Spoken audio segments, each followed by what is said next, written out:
semua, kembali lagi di video saya Sarah Tasya Ratua Senjak, dan di video ini saya akan mempresentasikan materi berjudul Afrika pada masa Praksara hingga zaman peradaban Mesir kuno.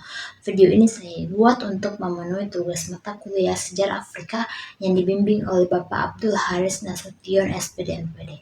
Nah teman-teman, Afrika dikenal sebagai benua tempat peradaban manusia pertama. Dari masa praksara yang sederhana, masyarakat Afrika perlahan membangun kebudayaan, sistem sosial, dan akhirnya melahirkan peradaban besar di lembah Sungai Nil, yaitu Mesir kuno. Yang pertama kita akan membahas kehidupan praksara di Afrika. Kehidupan manusia praksara di Afrika terbagi menjadi 4 masa penting, yaitu masa berburu, masa pengembala, dan masa kuda, dan masa unta. Pada masa berburu, manusia hidup berpindah-pindah sambil menggunakan tongkat, pelempar, dan tombak. Mereka bertahan hidup dengan berburu binatang liar dan hidup secara sederhana. Ketika memasuki masa pengembala, manusia mulai bercocok tanam dengan alat sederhana seperti cangkul dan menjinakkan hewan seperti sapi, kambing, dan domba. Kehidupan mulai menetap dan terbentuklah masyarakat yang lebih terorganisir. Pada masa ini mulai ada pembagian kerja, yaitu laki-laki berburu dan membawa alat, sementara perempuan membuat tembikar dan barang-barang keperluan rumah tangga. Selain itu, lukisan-lukisan di batu Sahara menjadi bukti nyata bagaimana mereka menggambarkan kehidupan sehari-hari. Perubahan iklim yang membuat Sahara mengering juga menyebabkan perpindahan penduduk ke daerah lain. Namun seni lukis batu ini masih terpelihara dan menjadi catatan sejarah penting. Menariknya, pada masa penunggang kuda mulai digambarkan lukisan peperangan. Ini menandakan munculnya nilai sosial baru, dari kehidupan damai menjadi masyarakat yang mengenal kekuasaan dan dominasi. Yang kedua, kita akan membahas kebudayaan praksara di Afrika. Kebudayaan pada masa praksara tidak hanya tentang bertahan hidup, tetapi juga menunjukkan nilai spiritual dan estetika.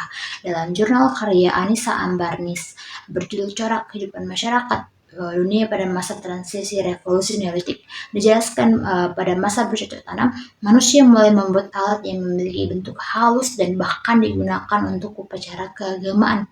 Hal ini menunjukkan bahwa manusia praksara di Afrika sudah memiliki kepercayaan terhadap kekuatan spiritual. Selain itu, perubahan dari berburu ke bercocok tanam, mereka mulai mengenal kepemilikan tanah, pembagian kerja, dan interaksi sosial yang lebih teratur.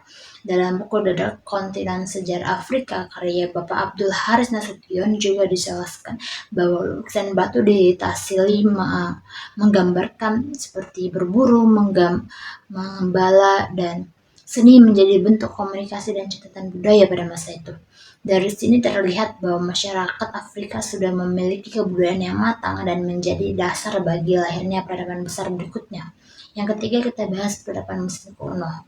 Peradaban Mesir kuno tumbuh di sepanjang Sungai Nil, wilayah yang subur dan strategis. Sungai Nil menjadi sumber kehidupan bagi masyarakat, dan di sekitarnya terbentuk sistem pertanian, ekonomi, serta pemerintahan yang kuat. Menurut buku The Dark Continent Sejarah Afrika, awalnya masyarakat Mesir hidup dari berburu dan menangkap ikan. Namun seiring waktu mereka mulai menetap dan membangun sistem pertanian yang teratur. Dari sini muncul 2 kerajaan besar, yaitu Mesir Utara dan Mesir Selatan, yang akhirnya disatukan oleh Firaun Menes. Penyatuan ini menandai awalnya berdiri kerajaan besar pertama di dunia, yaitu Old Kingdom.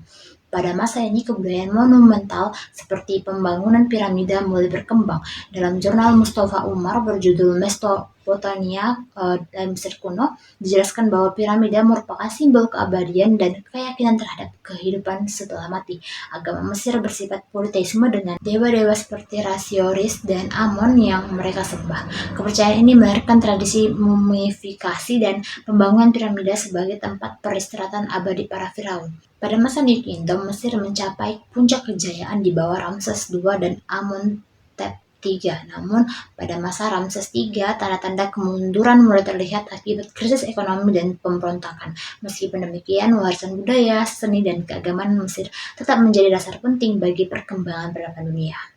Nah, teman-teman, dari pembahasan ini dapat kita bahwa Afrika adalah akar dari peradaban manusia. Dari masa praksara yang sederhana, manusia di Afrika telah membangun sistem sosial, kebudayaan, dan kepercayaan yang menjadi fondasi peradaban Mesir kuno. Perjalanan panjang ini membuktikan bahwa Afrika bukanlah benua yang gelap, melainkan tempat lahirnya cahaya pengetahuan dan kebudayaan dunia. Sekian video presentasi dari saya dan terima kasih.